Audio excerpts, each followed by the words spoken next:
یا ایھا المدثر قم فانذر، لوگ سوئے ہوئے ہیں، بے ہوش ہیں، مدہوش ہیں، اخلاق کی پستیوں میں ڈوبے ہوئے ہیں، شرک کے گھٹا ٹوپ اندھیروں میں گم شدہ ہیں، اب تبشیر بشارت کس کو دیں؟ ہم تو مائل بکرم ہے کسے، ہم تو مائل بکرم ہے، کوئی سائل ہی نہیں، راہ دکھلائیں کسے، رہنما منزل ہی نہیں، بشارت کا کوئی حقدار ہو تو بشارت دی جائے۔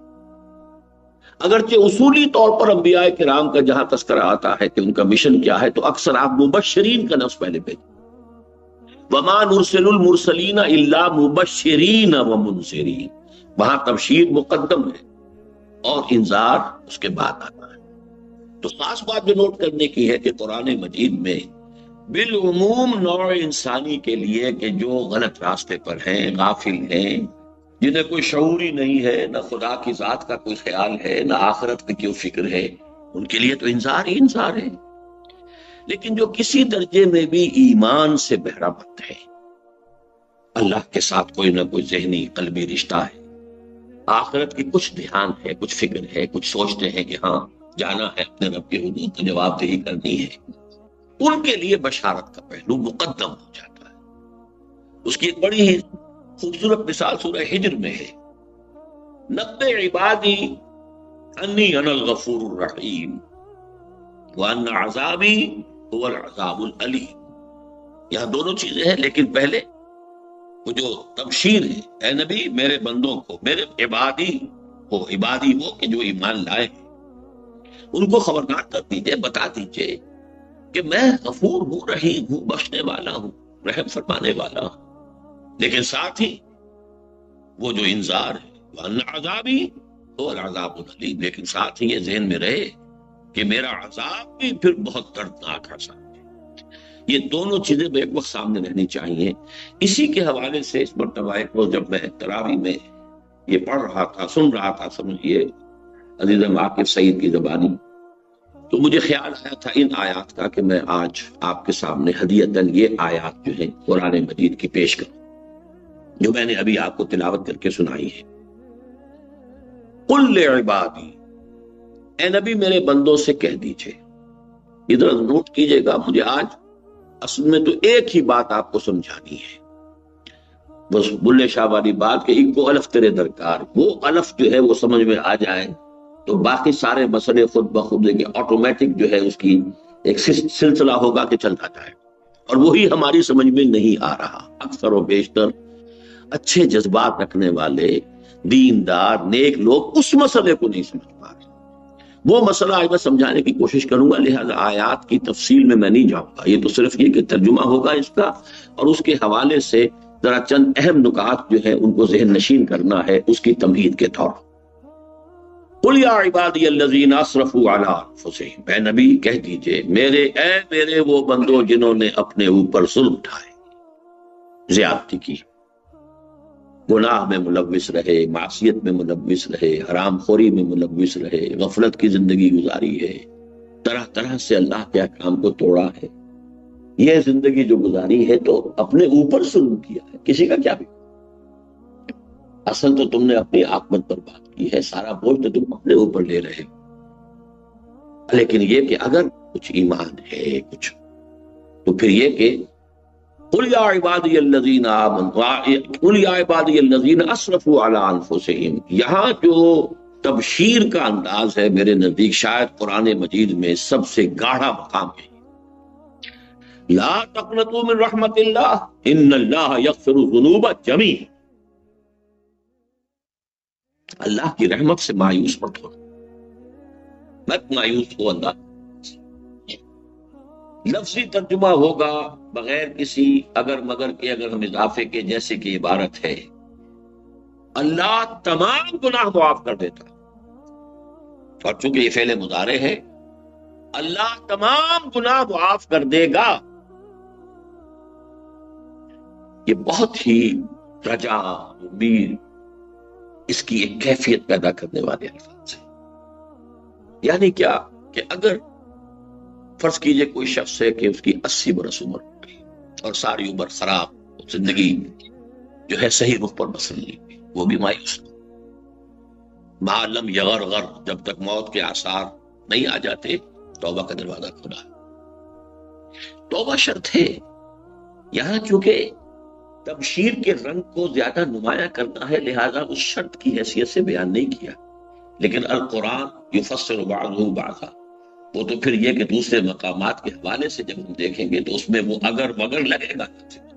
ورنہ ایک ہی آیت کو اگر لے لیا جائے تو پھر تو یہ کہ بہت سے مسائل بڑے پیچیدہ ہو جائیں گے. ہمیں دیکھنا ہے توبہ شرط ہے. یہ بھی ہمیں معلوم ہے دوسرے مقامات سے. دو چیزیں اللہ ہرگز معاف نہیں کرے گا، کفر اور شرک. اگر اسی کیفیت میں زندگی گزر گئی ہے تو وہ معاف. لیکن یہاں دیکھیے ان اللہ یغفر الذنوب جميعا، یہاں کوئی اگر مگر نہیں ہے. کفر اور شرک 2 مرتبہ سورہ نساء میں آ چکا ہے. ان اللہ لا یغفر ان یشرک بہ ویغفر ما دون ذلک لمن یشاء. یہ ہے. البتہ یہ کہ باقی چیزیں جو ہیں گناہ کے درجے میں، کہ کفر سے انسان بچ گیا، شرک سے بچ گیا. اب یہ کہ کوتاہیاں ہیں، غلطیاں ہیں، غفلت میں کوئی غلط حرکت سرزد ہو گئی ہے، کہیں پاؤں پھسل گیا ہے، یہ باتیں جو ہیں ان کو 2 درجوں میں رکھیے. ایک تو جن کو ہم کہتے ہیں کہ صغائر ہیں، چھوٹے گناہ. وہ چھوٹے گناہ خود بخود دھلتے رہتے ہیں. یہ جو حدیثیں ہم پڑھتے ہیں کہ جب انسان وضو کرتا ہے تو ہاتھ دھوتا ہے تو ہاتھ سے جو گناہ ہوئے ہیں وہ جڑ دھل جاتے ہیں. آنکھ میں پانی ڈالتے ہیں تو آنکھ کا گناہ جو ہے وہ دھویا جاتا ہے. یہ ہے صحیح ہے. اور بھی آدمی جب نماز کے لیے مسجد کی طرف چلتا ہے تو ہر قدم پر اس کے گناہ معاف ہوتے ہیں. لیکن یہ گناہ کون سے؟ صغائر، چھوٹے گناہ، جن میں انسان غیر شعوری طور پر کچھ حرکتیں کر بیٹھتا ہے، یا چھوٹی چھوٹی چیزیں ہیں کہ جن میں وہ حدود کو پھلانگ جاتا ہے. یہ جو صغائر ہیں یہ خود بخود بھی دھلتے رہتے ہیں. نماز پڑھی ہے، روزہ رکھا ہے.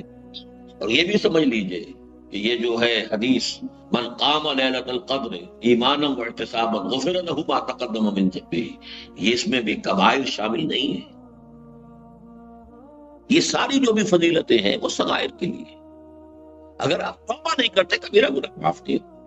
اگرچہ اللہ کا اختیار ہے، چاہے تو معاف کر دیں. ڈکلیئر اس نے یہی کیا ہے کہ کفر اور شرک جو ہے اس کو میں معاف نہیں. باقی یہ کہ اس کی امید دلائیے. یہ امید بھی رجا کے لیے ہے کہ مایوسی نہ ہو، کمر ہمت ٹوٹ نہ جائے. آدمی کی اگر ہمت ٹوٹ جائے تو پھر اس کے اندر وہ جذبہ نہیں رہتا کہ وہ اصلاح کر سکے.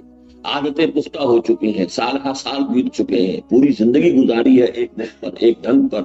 اب وہ اس کی طبیعت ثانیہ بن گئی ہے، اس کو چھوڑنا کوئی آسان کام نہیں ہے. نہیں، یہاں فرمایا نہیں، اللہ معاف کرے گا. تم بسم اللہ کرو، تم رخ درست کر لو. چنانچہ اب آگے دیکھیے کیا آیا.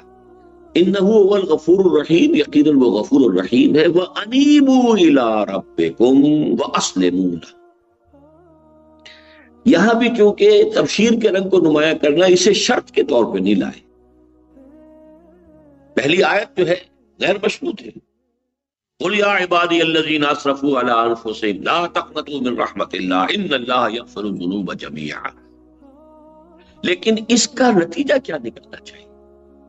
اگر اللہ کی یہ غفاری، اللہ کی یہ رحمت، اس کی رحیمیت اور رحمانیت تمہارے سامنے آئی ہے تو اس کا نتیجہ کیا نکلنا چاہیے؟ اور ڈھیٹ ہو جاؤ، یہ جاؤ گناہ، یہ نتیجہ نکلا نہیں. پرواہ کیا ہے؟ جب سبھی معاف کر دے گا تو پھر ضرورت کیا ہے کچھ کرنے کی؟ پھر کاہے کو بچنا ہے؟ یہ نتیجہ نہیں. نتیجہ یہ نکلنا چاہیے اس تبشیر کا، وَأَنِيبُوا إِلَىٰ رَبِّكُمْ، اپنے رب کی طرف توجہ کر لو، رخ سیدھا. دیکھیے تابا یتوبو، آبا یعوبو، یہ آتے ہیں پلٹنے کے لیے. کسی غلطی کی طرف، کسی غلط رخ پر تھے، سیدھے ہو جانا. انابت میں وہ پہلو بھی نہیں ہے. انابت مطلقاً جو کسی کی طرف رخ کرنے کے لیے، جیسے کہ حضرت ابراہیم علیہ السلام کے الفاظ سورہ انعام میں آئے ہیں، انی وجہت وجہی للذی فطر السماوات والارض حنیفا وما انا من المشرکین. گویا کہ it's never too late. جب تک یہ غرغر نہیں ہو رہا، جب تک کہ وہ نزع کی کیفیت طاری نہیں ہوئی ہے، جب تک زندگی کی امید ہے، توبہ کا دروازہ کھلا ہے. لیکن رخ سیدھا کرنا لازم. وَأَنِيبُوا إِلَىٰ رَبِّكُمْ وَأَسْلِمُوا لَهُ، اور اس کی اطاعت اور فرما برداری اختیار. 80 برس گزر گئے، ہم سب صاف کر دیں گے، کوئی پرواہ نہیں. لیکن اب تو اپنا رخ سیدھا کرو اور اللہ کی اطاعت و فرما برداری اختیار کرو۔ من قبل ان یاتیکم العذاب ثم لا تنصرون، اس سے پہلے پہلے کہ عذاب آ دھمکے اور پھر تمہاری کسی طرف سے کوئی مدد نہیں ہو سکے گی، پھر کوئی چھٹکارا نہیں۔ اب دیکھیے، اب انذار کا رنگ یہاں جو پہلے تبشیر کا رنگ ہے وہ بہت ہی نمایاں ہو کر آیا ہے، اب وہ انذار کا رنگ آگے بڑھتا جائے گا، اس کے اندر جو ہے وہ گہرائی پیدا ہو۔ من قبل ان یاتیکم العذاب ثم لا تنصرون واتبعوا احسن ما انزل الیکم من ربکم، پیروی کرو سب سے عمدہ شے کی اس میں سے کہ جو تمہارے رب کی طرف سے تم پر نازل کیا گیا۔ اس کا ایک ترجمہ یوں کیا جاتا ہے کہ قرآن تو احسن الحدیث ہے، اسی صورت میں الفاظ آئے ہیں، یہ خود احسن ہے، مکمل احسن ہے، لیکن نہیں، یہ بات صحیح نہیں۔ قرآن بھی جو آپ کو بتاتا ہے اس میں درجات ہیں، جیسے حدیث ہے، اس حدیث میں 3 درجے معین کیے گئے۔ من رأى منکم منکرا فلیغیرہ بیدہ، تم میں سے جو کوئی کسی بدی کو، منکر کو، غلط کام کو دیکھے اس پر لازم ہے کہ اپنے ہاتھ سے روکے، یہ سب سے اونچا۔ وَإِن لَمْ يَسْتَطِعْ فَبِلِسَانِهِ، اگر اس کی استطاعت نہ رکھتا ہو تو زبان سے تو روکے، کہے تو صحیح کہ خدا کے بندے یہ کام غلط ہے، چھوڑ دو مت۔ وَإِن لَمْ يَسْتَطِعْ فَبِقَلْبِهِ، اگر یہ بھی ممکن نہیں ہے، حالات ایسے ہو گئے، یا تو استطاعت نہیں یا ہمت نہیں، ورنہ تو یہ کہ ہمت ہے تو آدمی جو ہے جان پر کھیل جائے گا، بات صحیح کرے گا، چاہے اس کی زندگی چلی جائے، کوئی بات نہیں۔ افضل الجہاد کلمۃ حق عند سلطان جائے۔ لیکن ایک دوسری بات ہے، ایک دوسرا پہلو بھی چونکہ ہے، اجتماعی جد و جہد میں، انقلابی جد و جہد میں جب تک کافی جمعیت نہ فراہم ہو جائے، اگر آپ بالید نہیں عن المنکر شروع کر دیں گے پری میچورلی، تو وہ گویا کہ آپ کی پوری طاقت تباہ ہو جائے گی۔ اس میں انتظار کرنا ہوتا ہے، وہ یہ نہیں ہے کہ اپنی ہمت کم ہے، بلکہ ابھی وہ اجتماعی طاقت اتنی کم ہے، انفرادی ہمت اپنی جگہ موجود ہے۔ صحابہ جو ہیں وہ جانے دینے کے لیے اس وقت بھی تیار تھے، کیا مکے میں جو ایمان لائے تھے السابقون الاولون، کیا ان کے بارے میں کوئی شک ہو سکتا ہے؟ کیا وہ 10 آدمی جا کر ایک ہی رات میں سارے کے سارے بت کعبے کے اندر اور باہر جو رکھے تھے توڑ نہیں سکتے تھے؟ چاہے ان کا قیمہ بعد میں کر دیا جاتا، یہی ہوتا اور کیا ہوتا۔ ہمت ان میں تھی لیکن نہیں، مصلحت نہیں تھی۔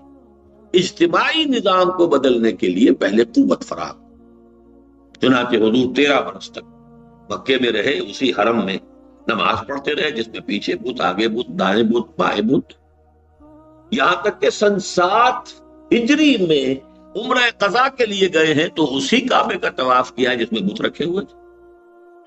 البتہ جب وہ طاقت فراہم کی ہے، اس 18-19 برس میں جو طاقت حاصل کی ہے، اس طاقت کے ساتھ جب گئے ہیں اور فاتح کی حیثیت سے مکے میں داخل ہوئے تو پہلا کام یہ کیا کہ ایک ایک بت کو گرایا اور پاش پاش کر دیا۔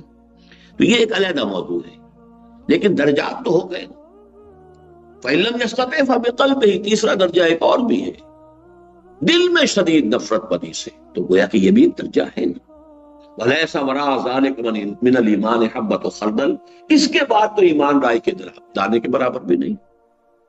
اسی طرح 3 مراتب جو ہے حدیث جبرائیل، جسے ام السنہ کہا گیا، اور اس ام السنہ کے بارے میں خاص طور پر حضور نے فرمایا کہ جبرائیل تھے جو تمہیں تمہارا دین سکھانے آئے تھے، اذ لم تسألوا، جبکہ تم نے اس کے بارے میں سوال نہیں کیا۔ اور یہ ہے واقعہ ہو رہا حضور کی حیات دنیاوی کے آخری دور میں، تو وہ کون سا دین سکھانے آئے تھے حضرت جبرائیل؟ وہ دین یہ تھا کہ اس دین میں 3 لیولز ہیں، ایک مجرد اسلام بھی ہے، ایک اسلام سے اوپر ایمان ہے، ایمان سے اوپر احسان، تو درجے ہیں۔ تو یہاں فرمایا وَاتَّبِعُوا أَحْسَنَ مَا أُنزِلَ إِلَيْكُم مِّن رَّبِّكُم، ہمت کرو، کم پر کیوں راضی ہو کر بیٹھ جاؤ؟ دنیا میں تمہاری جد و جہد ہے کہ ہے جستجو کے خوب سے ہے خوب تر کہاں، زیادہ سے زیادہ بڑا مکان بنائے، زیادہ سے زیادہ نئے ماڈل کی کار لا کے گھر پر کھڑا کرے، یہ کرے وہ کرے، یہ سب کوئی دوڑ لگا رہے ہیں، تو دین میں کیوں کانے ہو کر بیٹھ جاتے ہیں؟ وَاتَّبِعُوا أَحْسَنَ مَا أُنزِلَ إِلَيْكُم مِّن رَّبِّكُم مِّن قَبْلِ أَن يَأْتِيَكُمُ الْعَذَابُ بَغْتَةً وَأَنتُمْ لَا تَشْعُرُونَ، اس سے پہلے پہلے کہ عذاب تم پر اچانک ٹوٹ پڑے اور تمہیں اس کا کوئی اندازہ ہی نہ ہو، شعور ہی نہ ہو کہ آ رہا ہے، وہ بغیر وارننگ دیے آتا ہے۔ اب تین یہاں آ رہے ہیں کہ اب جو حضرات بھی یہاں بیٹھے ہیں ذرا وہ سوچیں ہم ان تین میں سے کس کیٹیگری میں فال کر رہے ہیں. خدا نہ خواستہ اگر کر رہے ہوں تو اس وقت جاگنے کی ضرورت ہے. پہلی کیٹیگری یہ ہے غافلین کی، ان تقول نفس یا حسرۃ علی ما فرطت فی جنب اللہ وان کنت لمن الساخرین. مبادا کہ کوئی کہے اس دن جب کہ وہ عذاب سامنے آ جائے، چاہے وہ قیامت کا دن ہو، چاہے وہ پھر جہنم سامنے آ گئی ہو، چاہے موت سر پر آ گئی ہو، جو بھی شکل ہے، مبادا تم میں سے کوئی یہ کہے ہائے افسوس، ہائے حسرت، میں نے جو کوتاہی کی اللہ کی جناب، علی ما فرطت فی جنب اللہ. اور اس سے بھی زیادہ نفسیاتی بات ہے، بڑی پیاری بات. آپ کو اس کے نقشے نظر آ جائیں گے. اگر آپ میں خود وہ جھلک نہ ہو تو آپ آس پاس دیکھ لیں گے کہ ایسی شخصیتیں ہوتی ہیں جو سنجیدگی کو بالائے طاق رکھ کر اپنے اوپر ایک ایسی کیفیت طاری کر لیتے، ہنسی کھیل مذاق ہنسی میں، تاکہ یہ کہ کوئی سنجیدہ بات جو ہے اس کو سوچنے کی ضرورت پیش نہ آئے. وَإِن كُنتُ لَمِنَ السَّاخِرِينَ، میں تو مذاق کرنے والوں ہی میں رہا، میں نے سنجیدگی سے غور ہی نہیں کیا، میں نے توجہ ہی نہیں کی، میں نے سوچا ہی نہیں. یا حسرۃ علی ما فرطت فی جنب اللہ وان کنت لمن الساخرین، میں تو اسے ہنسی کھیلی سمجھتا رہا، ہنسی مذاق سمجھتا رہا، میں نے توجہ ہی نہیں کی. یہ ہنسی مذاق کا عدم توجہ کا معاملہ کچھ اور کا ہے. عدم توجہ ایک حضرت حمزہ کی بھی تھی رضی اللہ تعالی، وہ ہنسی مذاق کی نہیں تھی، وہ صرف یہ تھی کہ انہیں بس دلچسپی تھی سیر سے، شکار سے. کئی دن صحرا میں ہیں، شکار کر رہے ہیں، شکار کر لیا وہی بھون کے کھا لیا، پھر اس کے بعد آگے کئی دن ہفتے رہے جنگل. ان کی زندگی اس روٹین کی بن گئی تھی. تو این اپنے گھر میں اپنا سگا بھتیجا محمد صلی اللہ علیہ وسلم انہیں 6 برس ہو گئے دعوت دیتے ہوئے، اور حمزہ کے کان پہ جوئی نہیں دیں گی. حالانکہ نیک ہیں اور بھلے آدمی ہیں، حضور سے سخت محبت کرتے ہیں، شدید محبت کرتے ہیں، اور وہی جذباتی محبت تھی جس کے نتیجے میں ایمان لائے کہ ایک روز سن 6 نبوی میں جب واپس آئے ہیں تو جو کنیز تھی اس نے دروازے ہی پر کہا کہ آج تو ابو جہل نے بڑا برا سلوک کیا آپ کے بھتیجے کے ساتھ، یعنی حضور صلی اللہ علیہ وسلم. گھر میں داخل ہوئے، وہیں سے پڑھ کے جہاں ابو جہل بیٹھا تھا اپنے پرے میں، جا کر اسے ڈانٹا اور اپنی کمان دے کر ماری سر پر، تم نے میرے بھتیجے کے ساتھ یہ کیا ہے. اور کہا اچھا اگر یہی بات تو میں ایمان لاتا ہوں. ہوگا یہ تھی گویا کہ ایمان کا لاوا اندر تو تھا، لیکن وہ عدم توجہ ہی کی وجہ سے پھٹ نہیں رہا. اس وقت جذباتی طور پر ایک تحریک ایسی ہوئی کہ اس وقت ایمان کا اعلان کر دیا. پھر آخر دم تک جس طرح اپنے آپ کو حضور صلی اللہ علیہ وسلم کے مشن کے لیے وقف کیا، وہ سب کو معلوم. تو یہ جو 2 الفاظ یہاں آ رہے ہیں کہ بے توجہی میں یا اس سے آگے بڑھ کر ہنسی مذاق ہی، ان دونوں چیزوں کی وجہ سے سیریسلی کبھی سوچا ہی نہیں، کبھی غور نہیں کیا. یا مصروفیات زندگی ایسی ہیں جو سوچنے نہیں دیتی. اپنے اپنے پروفیشنز ہیں، اپنے اپنے لوگوں نے دھندے بنا لیے ہیں، اپنے اپنے کاروبار ہیں، اپنے اپنے مسائل ہیں، اپنے اپنے مشکلات ہیں. وہ جو اقبال نے کہا ہے کہ کافر کی یہ پہچان کے آفاق میں گم ہے، وہ گم ہے. اس سے آگے کی کچھ سوچ کبھی آتی نہیں، اور اگر کوئی کہتا ہے تو اس کی بات ہنسی مذاق میں اڑا دیتے. ان تقول نفس یا حسرۃ علی ما فرطت فی جنب اللہ وان کنت لمن الساخرین او تقول لو ان اللہ ہدانی لکنت من المتقین. ایک اور کیٹیگری ایسے لوگوں کی ہے، ڈھیٹ قسم کے لوگوں کی، جن کا یہاں نقشہ کھینچا گیا کہ وہ کہیں گے جی اللہ نے ہمیں ہدایت دی ہوتی تو ہم بھی ہدایت پہ ہو جائیں. وہ جو اقبال نے کہا ہے ابلیس کے بارے میں کہ دے رہا ہے اپنی آزادی کو مجبوری کا نام، ظالم اپنے شعلہ سوزاں کو خود کہتا ہے دودھ، اپنی مجبوری کا نام دے رہا ہے. کہ اللہ ہدایت دیتا تو ہو جاتا ہے، جیسے سورہ یاسین میں آیا. کیا ہم انہیں کھانا کھلائیں جنہیں اللہ چاہتا تو خود کھلا دیتا؟ کیا ہم سے کہتے ہو کہ غریبوں کو کھانا کھلاؤ؟ اگر اللہ کی مشیت ہوتی کہ ان کو کھانا کھلائے تو کیا خود نہیں کھلا سکتے؟ اس کا مطلب وہ چاہتا ہی نہیں کہ کھلایا جائے ان کو. تو ہم جو ہے اللہ کی مشیت کے خلاف کیوں عمل کریں؟ اب یہ حجت بازی اور اس طرح کی باتیں جو ہے یہ بھی لوگ ہوتے ہیں.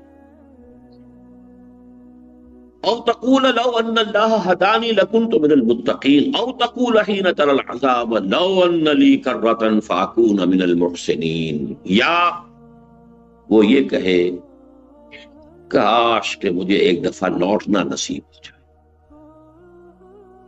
اگر واپس دنیا میں جانا نصیب ہو جائے، یہ موت ٹل جائے، میں بالکل محسنین میں سے ہو جاؤں. محسن میں نے 3 درجے بیان کیے تھے ابھی، مسلم، مومن، محسن. اخبرنی عن الاسلام، اخبرنی عن الایمان، اخبرنی عن الاحسان. محسنین میں سے ہو جاؤں. کہاں اسلام اور کہاں ایمان، میں ہو جاؤں گا، لیکن وہ لوٹنا تو نہیں ہے، اس کا تو کوئی امکان نہیں، اس کی تو کوئی صورت نہیں ہے. وہاں جا کر لوٹنا تو کیا ہے، جب وہ موت آ کے کھڑی ہوگی سرحانے پر تب بھی اسے مؤخر ہونے کا. لن یؤخر اللہ نفسا اذا جاء اجلها، اللہ ہرگز مؤخر نہیں کرے. تو یہ گویا کہ 3 شکلیں ہو سکتی ہیں، یاس اور حسرت اور مایوسی. ان تینوں کے نقشہ کھینچا گیا ہے کہ ہر شخص اپنے بارے میں غور کرے. اب آخری بات آیا، یہ خاص طور پر ان لوگوں کے لیے ہے. دیکھیے ایک مثبت پہلو ہے جس کو بھی اللہ نے یہ توفیق دی کہ وہ اس پورے مہینے میں رات کے 8 بجے سے لے کر 1 بجے تک جاگا. کتنا بڑا فضل ہے، کتنا بڑا کرم ہے. کتنے لوگ ہیں کہ جو نیکسٹ ڈور ہوں گے انہیں اس کی توفیق نہیں ہوئی، اس کو اللہ نے نہیں چنا. یہ تو اللہ کا فضل و کرم. کتنے لوگ ہیں خوش نصیب ہیں، کتنا فضل ہوا ہے، سب چیز گھر بار چھوڑ کر یہاں مسجد کی چٹائیوں پر لیٹے ہوئے ہیں. 10 دن جو ہے اعتکاف میں لگا رہے، 9 دن لگا رہے. لیکن اب اسی کا دوسرا رخ بھی ہے. اگر وہ یہ سب کچھ کر کے وہیں کے وہیں رہ جائیں جہاں پہلے تھے تو ان سے بڑا مجرم بہت ہے. یہ سوچنے کی بات.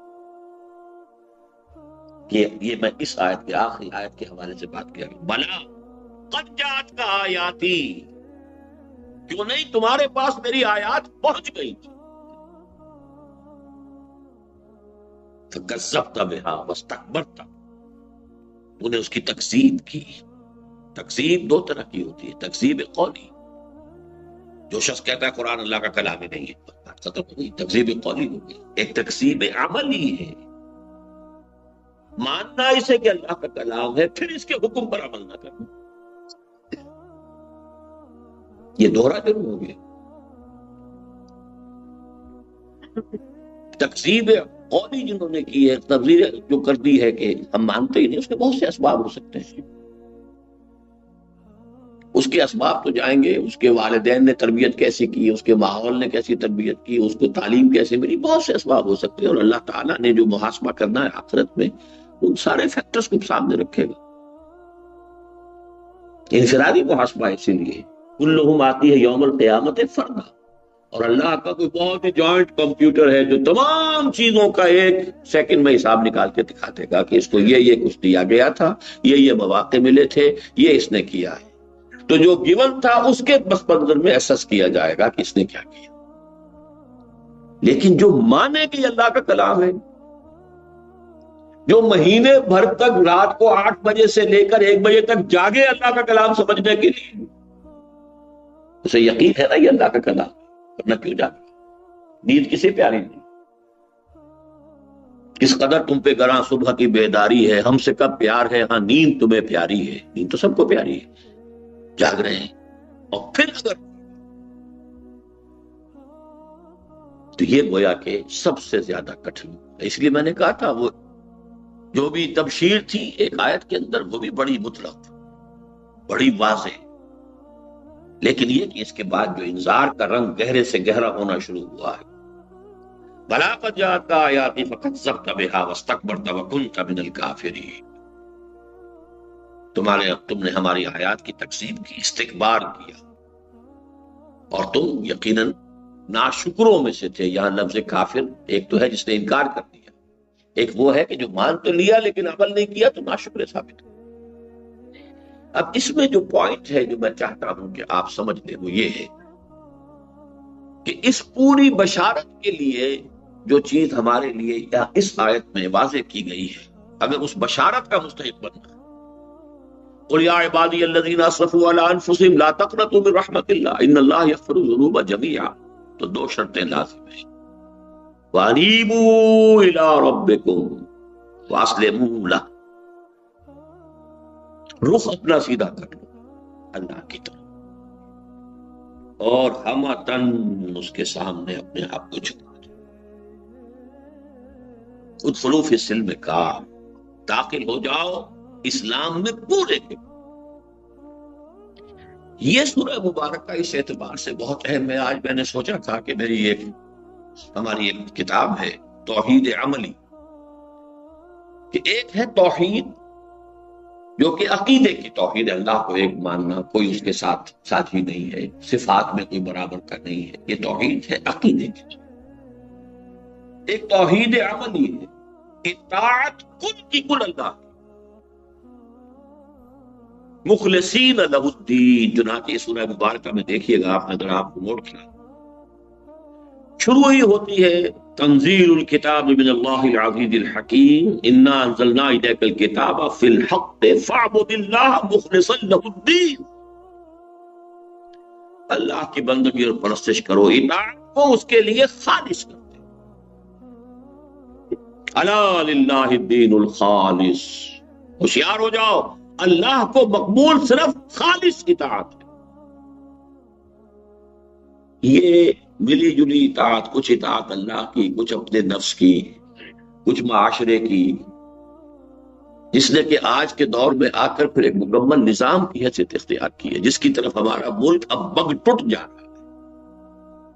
ابھی تک ایک سسپینس تھا اس ملک کے اندر، تقریباً نصف صدی ہماری سسپینس میں گزری ہے، نہ کلیئر کٹ سیکولرزم کی طرف ہم گئے، کچھ مذہبی جماعتوں کا ایسا دور تھا کہ ادھر جانے نہیں دے رہی تھی، چاہے سلوگن تھا، چاہے نعرہ تھا، کچھ بھی تھا، لیکن تھام کے رکھا ہوا، نہ ہم سیکولرزم کی طرف گئے نہ صحیح دین کی طرف گئے، ایک سٹیسس کی سی کیفیت تھی۔ یہ میں نے کئی سال پہلے کہہ دیا تھا کہ اب حالات تبدیل ہو رہے ہیں، وہ سٹیسس اب ختم ہو رہا ہے، اب یہاں دینی عناصر کی حیثیت اور ان کا اثر و رسوخ کم سے کم ہوتا چلا گیا، اور معاشرہ تیزی کے ساتھ اب سیکولرزم جائے۔ کیوں جائے گا، کیوں جا رہا ہے، اس کے اسباب پر گفتگو کرنے کا یہ موقع نہیں ہے اس وقت، میں صرف ایک بات سمجھانے کے لیے کہہ رہا ہوں۔ ایک تو ہے انفرادی طور پر کہ میں کچھ چیزوں میں اللہ کا حکم مانوں گا، کچھ میں کسی اور چیز کے لیے کیا کروں، مجبوری ہے، یہ تو بہت ضروری ہے، سود تو لینا ہی پڑتا ہے، فلاں ہے یا دینا پڑتا ہے، اس کے بغیر تو مکان نہیں بنتا، اس کے بغیر کاروبار نہیں، وغیرہ۔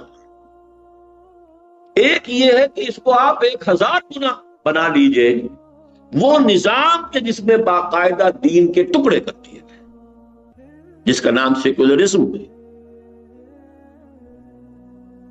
اللہ، رسول، قرآن، کتاب، شریعت رکھو مسجدوں کے اندر، نماز، روزہ، حج، زکوٰۃ اس کے مطابق کر لو، زیادہ سے زیادہ شادی بیاہ اس کے مطابق کر لو، مولوی سے نکاح پڑھوا لو اور اپنی میت کو تدفین و تکفین کر لو، باقی پوری زندگی اجتماعی، نتھنگ ڈوئنگ، نہ اللہ سے کوئی تعلق، نہ رسول سے، نہ کتاب سے، نہ شریعت سے۔ اس کا نام ہے سیکولرزم۔ زندگی کے دو علیحدہ گوشے، اطاعت کو پھاڑ کر رکھ دیا گیا، جس کو کہا گیا قرآن مجید میں 2 جگہ پر، دین، اطاعت۔ دین جب بنتے ہی وحدت، پوری زندگی میں ایک ہی کی اطاعت،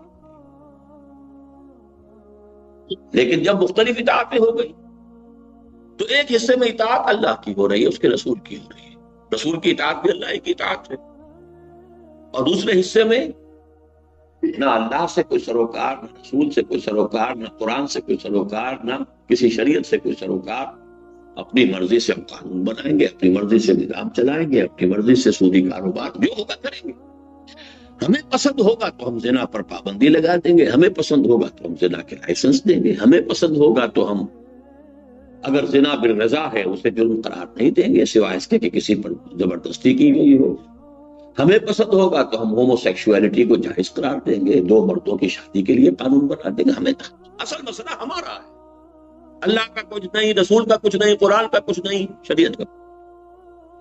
یہ ہے سب سے بڑا جرم۔ اس لیے اس صورت میں کیا ہے، فَاعْبُدِ اللَّهَ مُخْلِصًا لَهُ الدِّينَ، اس کے لیے اپنی اطاعت اور دین کو خالص کرتے ہیں۔ الا للہ الدین الخالص، ہوشیار ہو جاؤ، اللہ کو قبول ہے صرف خالص اطاعت جو اسی کی۔ آگے چلیے اسی سورہ مبارکہ میں قُلْ إِنِّي أُمِرْتُ أَنْ أَعْبُدَ اللَّهَ مُخْلِصًا لَهُ الدِّينَ وَأُمِرْتُ لِأَنْ أَكُونَ أَوَّلَ الْمُسْلِمِينَ قُلْ إِنِّي أَخَافُ إِنْ عَصَيْتُ رَبِّي عَذَابَ يَوْمٍ عَظِيمٍ قُلِ اللَّهَ أَعْبُدُ مُخْلِصًا لَهُ دِينِي۔ کتنی مرتبہ یہ بات یہاں مانے گی، اس کے لیے اپنی اطاعت کو خالص کرتے، ورنہ یہ بندگی، یہ نماز، یہ روزہ اور زندگی کے کسی اور گوشے میں اللہ کے حکم کو پسے پش کرتے۔ ایک ہے وقتی سے کسی تعصب سے کوئی غلطی، اسے باقاعدہ کو مستقل اپنے نظام، اپنے پروگرام میں مستقل طور پر اختیار نہیں کیا، وہ اور بات ہے، وہ گناہ ہے، فوراً توبہ کرو، اللہ قبول کرے گا۔ انما التوبۃ علی اللہ للذین یعملون السوء بجہالۃ ثم یتوبون من قریب، اللہ کے ذمے ہے اپنے ایسے بندوں کی توبہ قبول کرنا۔ غلطی ہو گئی، جذبات میں بہہ گئے، ماحول کے اثرات میں بہہ گئے، کچھ ہو گیا، کوئی غلط کام کر بیٹھے، توبہ کرو، رجوع کرو، پلٹو، عہد دوبارہ کر لو، اللہ آئندہ نہیں کرے گا، ندامت کے ساتھ معافی چاہو، معاف کر دے گا۔ لیکن مستقل نظام یہ ہو، ان فیلڈز میں تو اللہ کی کوئی بات ہے ہی نہیں، اس فیلڈ میں ہم اس میں نہیں چلیں گے، اس میں تو ہم خود سوورن ہیں، خود ہم مالک ہیں، خود ہم حاکم ہیں، جو چاہیں گے قانون بنائیں۔ یہ ہے دین کو پھاڑ دینا۔ الذین فرقوا دینہم، فرق یفرق تفریقا، پھاڑنا کسی چیز کو، یہاں اطاعت پھاڑ دی گئی دو حصوں میں، لست منہم فی شیء، اے نبی آپ کا ان سے کوئی تعلق نہیں۔ وَلَا تَكُونُوا مِنَ الْمُشْرِكِينَ مِنَ الَّذِينَ فَرَّقُوا دِينَهُمْ وَكَانُوا شِيَعًا، مسلمانوں ان مشرکین میں سے نہ بنو جنہوں نے اپنے دین کے ٹکڑے، ایک حصہ دین کا مذہب کے نام سے، جاؤ بھائی کرو جو چاہو، لیکن جو political socio economic system, nothing doing, مذہب کا اس سے کوئی سروکار نہیں، سیاست علیحدہ، معیشت۔ اب عملی طور پر یہ بات سمجھیے کہ کریں کیا اس سچویشن میں، میں بھی ہوں، آپ بھی ہیں، ہم سب مشرک ہیں، ہم سب کافر ہیں۔ من لم يحكم بما انزل الله فاولئك هم الكافرون ومن لم يحكم بما انزل الله فاولئك هم الظالمون ومن لم يحكم بما انزل الله فاولئك هم الفاسقون۔ ہم سب مشرک ہیں، فاسق ہیں، کافر ہیں، اجتماعی طور پر، بحیثیت قوم، بحیثیت ریاست، ہم کافر ہیں، مشرک ہیں، فاسق، باغی ہیں۔ انڈیویجول کیا کرے، یہ ہے عملی سوال جو میں آج سمجھانا چاہتا ہوں۔ دیکھیے انڈیویجولی کسی بھی شخص کو دو صورتوں سے سابقہ پیش آ سکتا، ایک اس وقت ہمارے لیے صرف نظری طور پر بیان کروں گا، عملاً تو ممکن ہی نہیں ہے، ہی نہیں کہیں، لیکن یہ کہ تعرف الاشیاء بازدادها، ضد جو ہے ایک دوسرے کی وہ آمنے سامنے آ جائے تو بات آسانی سے سمجھ میں آ۔ وہ کیا ہے کہ فرض کیجئے کہ اس وقت خلافت راشدہ کا نظام قائم ہوتا پاکستان میں، کسی اور میں، ہم وہاں رہ رہے ہوتے، نظام اللہ کا ہے، دین اور سیاست کے ٹکڑے تو نہیں، کوئی دین و دولت میں جس دم جدائی، وہ بات تو نہیں ہے نا۔ یہ کیفیت ایسی ہے کہ اس میں اگر آپ رہ رہے ہیں تو آپ اچھا کھائیں، اچھا پہنیں، کمائیں، فن کی خدمت کریں، علم کی خدمت کریں، کوئی کام بھی کریں، آپ کو اچھا نہیں۔ بات صرف کیا ہوگی، جب اس نظام خلافت کی طرف سے آپ کو بلایا جائے گا کہ اب فلاں جگہ میں مارکا پیش ہے، اتنے آدمی چاہیے، اتنے نکل گئے تو باقی سب کی طرف سے فرض کفایہ ہو گیا، ادا ہو گیا۔ آپ اپنے گھروں کی ٹھنڈی چھاؤں میں بیٹھے۔ قل من حرم زینت اللہ التی اخرج لعبادہ والطیبات من الرزق، اچھے کھانے کس نے حرام کیے اہل ایمان کے لیے؟ اچھا پہننا کس نے حرام کیا ہے اہل ایمان کے لیے؟ لیکن یہ کب؟ جبکہ خلافت کا نظام قائم، وہ ذمہ داریاں اجتماعی طور پر وہ ادارہ ادا کر رہا ہے۔ جب آپ کی ضرورت ہوگی آپ کال کر لیا جائے گا۔ پوری قوم بسنے والی جو ہے پیپلز آرمی کی حیثیت سے ہوگی، جب ڈیمانڈ ہوگی ورنہ اپنے کاموں میں لگو، دھندے کرو، جو چاہو کرو، اچھا کھاؤ، اچھا پہنو، کیا کرے؟ کسی کو کسی خاص فن سے دلچسپی ہے، کسی کو خاص پروفیشن سے ہے، کسی کو خاص علم سے ہے، اچھا آگے نکلو اس میں۔ لیکن اگر ہے نظام میں باطل قائم، اب یہاں معاملہ بڑا مشکل ہو گیا۔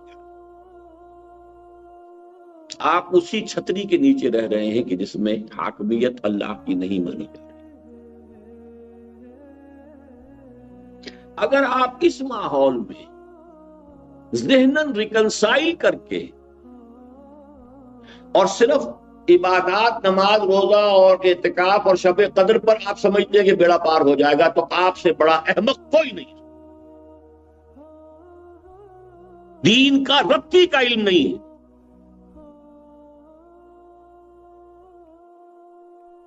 ریکنسائل کر لی، یہی پاؤں پھیلا رہے، پروفیشن ہے، دلچسپی ہے، علم کی دلچسپی ہے، ادب سے دلچسپی ہے، فلاں سے دلچسپی ہے، جبکہ باطل کا ڈنکا بج رہا ہے، طاغوت حکمران ہے، اللہ کا دین پامال ہے۔ عملی شکل کیا ہے؟ اب دو حصوں میں زندگی کو تقسیم کر لیجئے۔ جس اعتبار سے تو دین پر عمل کرنا ممکن ہے، ممکن کہہ رہا ہوں، آسان نہیں کہہ رہا، ممکن ہے، چاہے مشکل ہو، چاہے فاقہ آ جائے۔ تو فاقہ کیا کفار کو آتا تھا؟ صحابہ کو نہیں آیا تھا۔ وَلَنَبْلُوَنَّكُمْ بِشَيْءٍ مِّنَ الْخَوْفِ وَالْجُوعِ وَنَقْصٍ مِّنَ الْأَمْوَالِ وَالْأَنفُسِ وَالثَّمَرَاتِ، یہ آیت کس کے بارے میں آئی تھی؟ ابو جہل اور ابو لہب کے بارے میں آئی تھی یا صحابہ کرام کے بارے میں تھی؟ جو کام آپ کر سکتے ہیں، چاہے فاقہ آ جائے، چاہے تکلیف آ جائے، کوئی قانونی آپ کے اوپر ایسا جبر نہیں ہے اس معاشرے کا، وہ لازماً آپ سے اس کے خلاف کروائے۔ اگر اس میں بھی آپ نے ٹھوکر کھا دی تو پھر تو گئے، ضل ضلالا بعیدا، اب تو کوئی مسئلہ ہی نہیں۔ موربن جس کو ہم کہتے ہیں میڈیکل اصطلاح میں، گویا کہ کوئی بھی، لیکن جو انسان کر سکتا ہو وہ کر لے، لیکن باقی جو سب کچھ ہے اس کا وہ حصہ ہے، پارٹ اینڈ پارسل ہے، اسی معاشرے کا ایک فرد ہے، اسی میں رہ رہا ہے، اسی کی سڑکوں پہ چل رہا ہے، اسی کی اسٹریٹ لائٹ سے فائدے اٹھا رہا ہے، سب کچھ ہے۔ اس میں اگر معصیت کا وہ ملوث ہو رہا ہے تو کیا؟ اس کا کفارہ ہے جو اللہ نے۔ اس حالت میں کم سے کم منیمم پر فرائض کی حد تک عبادات اور فرض کی حد تک معاش، میں دونوں کو جمع کروں، عبادت بھی فرض، معاش بھی جتنی کے ناگزیر ہے زندگی گزارنے کے لیے، اور زندگی اور جسم کو، جان کے تعلق کو برقرار رکھنے کے لیے اس میں جو وقت لگے، اس میں جو صلاحیت صرف ہو وہ کرو۔ نفلی کھانے نہ کھاؤ، خامخواہ جو ہے زیادہ کھانا اور اعلیٰ کھانا، نہیں، جو زندگی کے لیے منیمم جو انیویٹیبل ہے۔ اب جو وقت بچے، جو صلاحیت بچے، جو قوت بچے، جو وسائل بچے، اب تو اللہ کے دین کو غالب کرنے کی جد و جہد میں تو کفارہ ہو جائے۔ جو سود انہیل کر رہے ہو اس کا کفارہ ہو، جو اس ماحول میں رہنے کے گناہ کے اندر ملوث ہو رہے ہو اس کا کفارہ، ہمہ تن ہمہ وقت، کم سے کم پر گزارا۔ اس حالت میں اور سائنس کی خدمت ہو رہی ہو۔ ہمارے ایک ساتھی ہیں، تنظیم میں بھی شامل ہوئے، ریٹائر بھی ہو گئے ہیں، نیوکلیئر فزکس کے اندر ہیں، اور یہاں آ کے انہوں نے لیکچر بھی 3 دن دیے ہیں امریکہ میں۔ میں نے ان سے کہا یہ آپ جو کچھ کر رہے ہیں یہاں کس کو فائدہ دے رہا ہے؟ فلاں پرابلم آ گیا ایئر فورس کی طرف سے کہ فلاں پرابلم ہے، اس کو اب لگی ہوا ہے، ریسرچ ہو رہی ہے، ان کے مسئلے کو حل کر کے دے رہے ہیں. یہ ساری ایئر فورس جو ہے کس کے خلاف استعمال ہوگی؟ بات مان لی انہوں نے، کیا صحیح ہے. انہیں پتا بھی نہیں چلتا کہ ہم جو چیز بنا رہے ہیں اس کے کیا نتائج نکلیں گے. وہ تو اتنی ڈپارٹمنٹ معاملہ ہو گیا ہے، اسپیشلائزیشن ہو گئی ہے، انہیں پتا نہیں ہے کہ کون سے خوفناک ہتھیار میں جا کر یہ پرزہ لگے گا اور کون سا مسئلہ حل ہوگا، اور یہ پھر کہاں استعمال. کتنے ہی مسلمان سائنسدانوں کی کوششیں اور محنتیں جو شامل ہوں گی ان چیزوں کی ایجاد میں کہ جنہوں نے آ کے برکس نکالا ہے. یہ عراق کا پیٹریوٹک میزائل جس کا پتہ ہی نہیں تھا عراق کو، وہ اپنے اسکٹ میزائل کو سمجھا بیٹھا تھا بہت بڑا، اسے پتہ ہی نہیں تھا کہ پیٹریوٹک جو ہے وہ اس کی ایجاد ہو چکی ہے. بہرحال یہ جان لیجئے اس کے سوا قرآن مجید سے، حدیث نبوی سے، سیرت نبوی سے جو کچھ مجھے معلوم ہوا ہے کوئی راستہ نہیں، نو اسکیپ. اپنے جسم و جان اور قوت و صلاحیت کا منیمم ناگزیر وہ اس کے لیے، اور باقی سب کچھ انقلاب برپا کرنے کے لیے، اللہ کی سوورنٹی کو نافذ کرنے کے لیے، اللہ کے دین کو غالب کرنے کے لیے، اقامت دین کے لیے، اعلاء کلمت اللہ. یہ فیصلہ ہے جو بڑا کٹھن بھی ہے، مشکل بھی ہے. اور اس کی دوسری شرط لازم، دیکھیے ہمارے ہاں بہت سے لوگ ہیں جو یہ کام کرنا بھی چاہتے ہیں، خواہش بھی ہے، کچھ نہ کچھ مدد بھی کرتے ہیں، کچھ لپ سروس بھی ہے، کچھ پیسے سے تعاون بھی ہے، لیکن یہ کہ اس سے آگے قدم نہیں بڑھاتے. وہ مطمئن ہے کہ ہم کر ہی رہے ہیں. نماز فرض ہے وہ پڑھتے ہیں. یہ احساس نہیں ہے کہ اس کیفیت میں اقامت دین کی جدوجہد فرض ہے. ہاں خلافت کا نظام قائم ہو تو ٹھیک ہے، وہ فرض کفایہ ہو گیا، وہ نظام موجود ہے، اس کے تحت ساری ذمہ داری جو ہے وہ ادا کی جائے گی. آپ اللہ کی حاکمیت تلے اور خلافت کے نظام کی چھتری تلے آرام کیجئے، عیش کیجئے، کوئی پرواہ نہیں. فن کی خدمت ہو، پیشے کی خدمت ہو، کچھ بھی ہو، علم کی ہو، ادب کی ہو، کرو. اچھا کھاؤ، اچھا پہنو، بیوی بچوں کو اچھا کھلاؤ، اچھا پہنو. قل من حرم زینۃ اللہ التی اخرج لعبادہ والطیبات من الرزق. لیکن باطل کا غلبہ، طاغوت کی حکومت ہو، یہاں عقل پٹ ہو جائے گا. کم سے کم پر گزارا کرو، قوت لا یموت، فارغ کرو اپنا وقت، اپنی صلاحیت، اپنی قوت. ریکنسائل تب تک نہ کرو اس نظام کے ساتھ ذہناً. اس میں پھلنے پھولنے اور پھیلنے کی اگر کوشش ہے تو اس کا مطلب یہ کہ آپ نے اس کو قبول، پھر تو آپ انہی کے حکم میں ہیں. چاہے نمازیں کتنی پڑھ رہے ہیں، عمرے کتنی کر رہے ہیں، سب انہی کے حکم میں ہیں. ان عبادات کی کوئی حیثیت اللہ کے ہاں. ہاں رخ سیدھا کر لیا کہ اب میری زندگی کا اصل مقصد، میری زندگی کا مقصد تیرے دین کی سرفرازی. میں اسی لیے مسلمان، میں اسی لیے نماز، اب صحیح جگہ پر آ گیا. وَاسْتَعِینُوا بِالصَّبْرِ وَالصَّلَاةِ، نماز اور صبر سے مدد حاصل. کس چیز کے لیے مدد حاصل کروں؟ وہ اس سے پہلے آیا. یہ 19واں رکوع ہے سورہ بقرہ کا، 18ویں میں آیا ہے. وَكَذَلِكَ جَعَلْنَاكُمْ أُمَّةً وَسَطًا لِتَكُونُوا شُهَدَاءَ عَلَى النَّاسِ وَيَكُونَ الرَّسُولُ عَلَيْكُمْ شَهِيدًا. جس طرح رسول نے گواہی دی ہے دین حق کی، وہ اپنے ذہن میں 23 برس کا نقشہ محمد رسول اللہ والذین معہ کا لے آئیے. کیسے گواہی دی؟ ایسے ہی تم پوری دنیا پر گواہی. اور اس کے لیے ظاہر بات ہے کہ دنیا میں کہیں ایک جگہ پر اللہ کا دین کامل شکل میں قائم ہوگا تو گواہی دیں گے نا کہ آؤ دیکھو یہ ہے اللہ کا دین. اور کہیں بھی نہیں ہے تو پوری امت مسلمہ مجرم ہے. پوری ایک سائزیبل ملک میں بھی اسلام کا مکمل نظام قائم کر کے دکھا دیا جائے تو یہ فرض کفایہ ہو جائے گا مسلم امت کی طرف سے. دعوت دی جا سکے، humanity at large to be invited, come and see with your own eyes. جیسے بھی بلایا تھا کہ دیکھ لو بھائی ہم نے الیکشن شفاف کر دیے، آؤ بھائی دنیا والوں دیکھو یہ ہے نظام، یہ ہے رحمت للعالمین محمد الرسول اللہ صلی اللہ علیہ وسلم۔ تو پہلی کانٹے کی بات تو یہ ہے کہ یہ سمجھیے کہ دین کے غلبے، دین کی مغلوبیت کی کیفیت میں اقامت دین کی جد و جہد فرض عین کے درجے میں ہے۔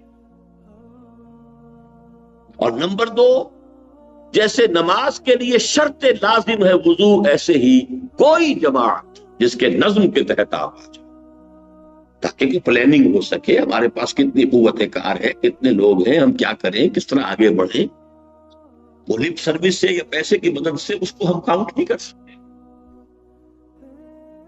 اگرچہ اس سے فائدہ ہوتا ہے، کام کرتے ہیں، لیکن نہیں، اصل سے تو مین پاور وہ ہے جو ڈسپلن میں آتی، سب ہوتا۔